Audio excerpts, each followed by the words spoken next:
Good evening, everybody. Happy Saturday. Welcome to the Trails Radio Show. My guest today is the great actor and voice actor, Mr. David Fennoy.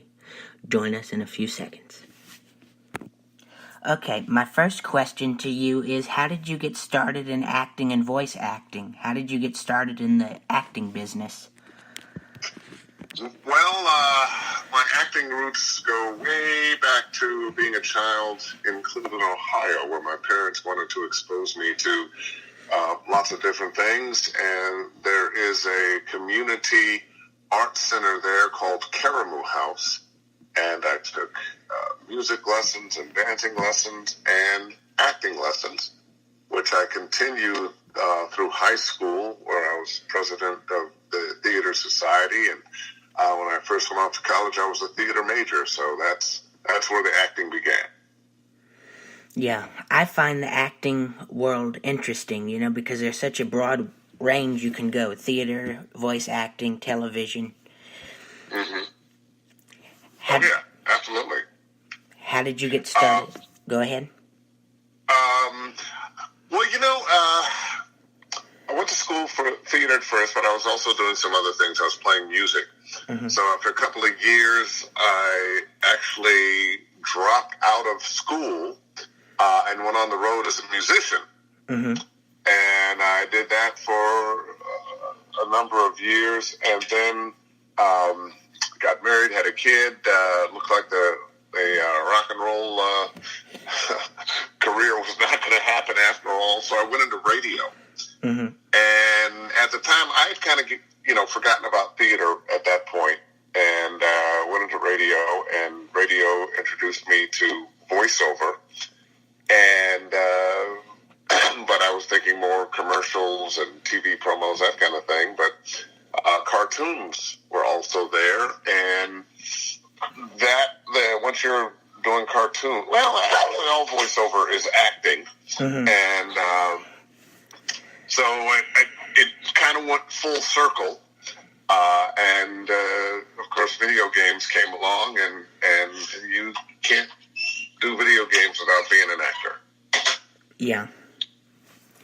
Once you start in one field, it kind of pans out to go to other broad ranges of the other. Well, it certainly can. There's a lot of crossover of talent, of skills.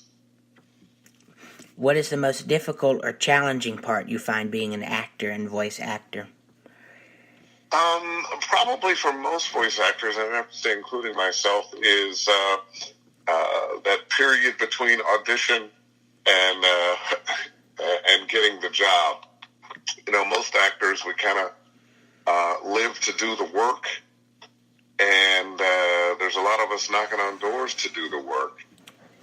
So probably the toughest part is accepting the reality that most of the time, the things you audition for, you are not going to book. If you're booking 1 in 10, you're killing it. Yeah. And another piece of advice is not to take rejection personally, when you go in for an audition. Oh, absolutely. You can't take it personally. And, not only do I do the work, but I also teach.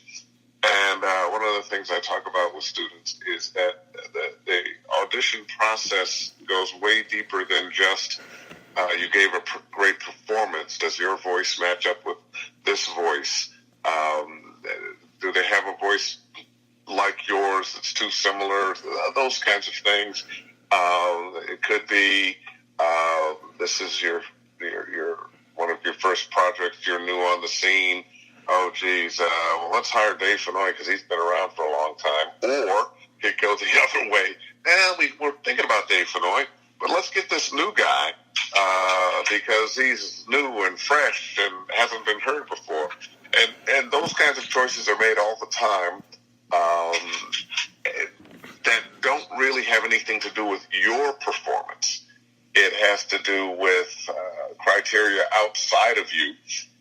Even though your audition was perfect, it wasn't perfect for them. But also when it's connected to your livelihood, it gets personal in a whole other way. Yeah. And most of the times when you go in for auditions, guaranteed you're not going to get all of them. You may just get 1 out of 10, but you have to keep going at it because if you enjoy it, you have to enjoy doing it.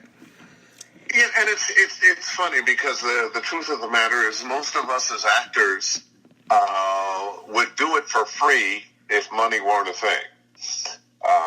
Because you love it. Now, a lot of actors will tell you that once a role is wrapped, on that day, there's a real letdown. It's like, oh man, it's over already. Okay, I'll just go home to my normal life. And hope I get to do this again tomorrow.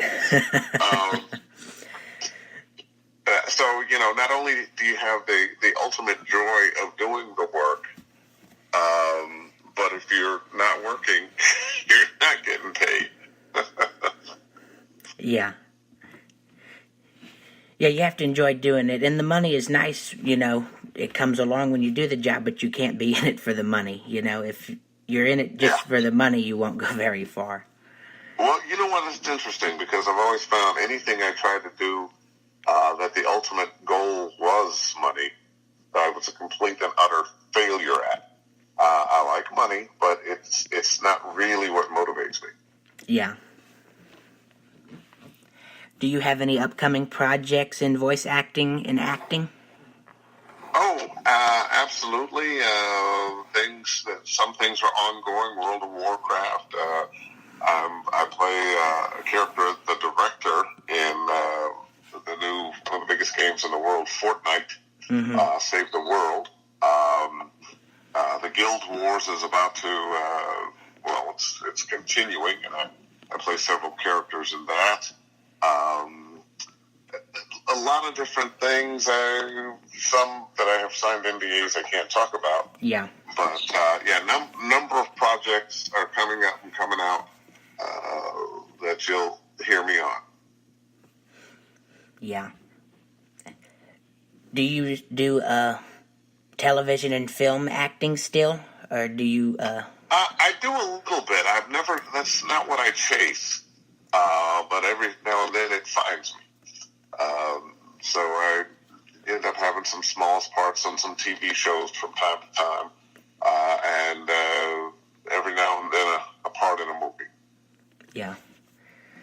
I find voice acting interesting because, as you said, there's like voiceover narrations and you can kind of go into the cartoony and character side of things. And it's always interesting because every new project is different. It's a new adventure to do. Oh, absolutely. Absolutely. You get to visit all these different worlds. Yeah. My favorite voice project you did was Lucius Fox in the Batman video games. I think you did. I just knew you were going to say Lee Everett, but yay! Well, Lee Everett too. That's my favorite too. Yeah. Yeah, I love playing Lee Everett, and that's the kind of work you always want to do. But I loved playing Lucius Fox, and I've been very fortunate in my career to have been cast in a lot of iconic roles and in a lot of iconic properties. And Lucius Fox was so great just because he was the guy that Batman needed and who could bust Batman's balls. Yeah. You did 2 video games as Lucius Fox, I think. Yeah, I did. Arkham Knights and Telltale Batman. And they were kind of different characters in both. Yeah. In Arkham Knights, Lucius Fox was a little more erudite and a little more sarcastic. In Telltale Batman, they were more friends who worked together. Yeah. And Lee Everett, that was one of my favorites too in The Walking Dead. When people ask me my favorite character, I have to say Lee Everett because gave me so many gifts. The game won 100 Game of the Year awards. I was nominated for Best Performance in a Video Game a number of times, including a BAFTA. I got to go to London for the ceremony. Wow. Won a couple, not the BAFTA, but I won a Vice Award and a Machinima Award. So that took me from being, there's that character actor we hear all the time. Oh, I like him. He plays really good parts. What's his name again? I don't remember. To, hey, that's Dave Fennoy playing that part. Yeah. And it was a singular positive thing to happen in your career that you don't expect to happen. When I started working in voiceover, all I wanted to do was work and do good work and enjoy working. And when you are recognized by your colleagues and the industry and for your work, it's a wonderful thing. It's a little humbling too. Yeah. Because when Lee Everett came along, as you said, they recognized you more, that brought you. Oh yeah, once they start talking about awards,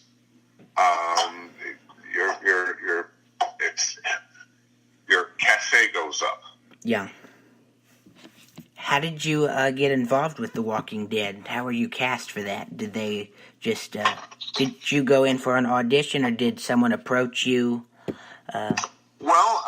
Actually, it was like most of the work I get. I auditioned. An audition arrived in the mail that said, Telltale Games doing the Walking Dead game. Mm-hmm. We're looking for the playable character Lee Everett. He is we want a very natural performance. He is originally from the South. He's a professor. His wife was cheating on him. He killed his wife and her lover and is off on his way to prison when the zombie apocalypse frees him. He's thinking that his life is over and he can't forgive himself for what he did. And now he has an opportunity to redeem himself. Yeah. So those were the casting notes. And apparently somebody else had been booked to play Lee Everett and had recorded the whole first episode. And when they went with playthroughs, it just wasn't what they wanted. I don't know who that actor is, and I don't really want to know. I'm sure he's kicking himself. But I got an audition. As I mentioned, I did the audition, sent it in. A week later, I got a call from my agent. Oh, yeah, they love you. You're going to be Lee Everett. And we're going to start sessions in about a month. And that was the end of 2012. And but the reason I got the audition was because I'd been on another Telltale game, playing a crooked politician in their Law and Order game. Mm-hmm. And one of their then employees, Javier Espinoza, suggested to the casting people, why don't we try this guy Dave Fennoy? And away we go. And that's where it all began with Walking Dead, and you got more roles after that. That's where... Yeah. Well, it kind of coincided with the growth of the video game industry. Up until that point, I had done about 60 or 70 games. But the industry was really just about to take off. Yeah. It's video games, the biggest entertainment industry in the world now, more money than music and movies combined. And it's growing exponentially. We even have college courses now on video game development. Wow. And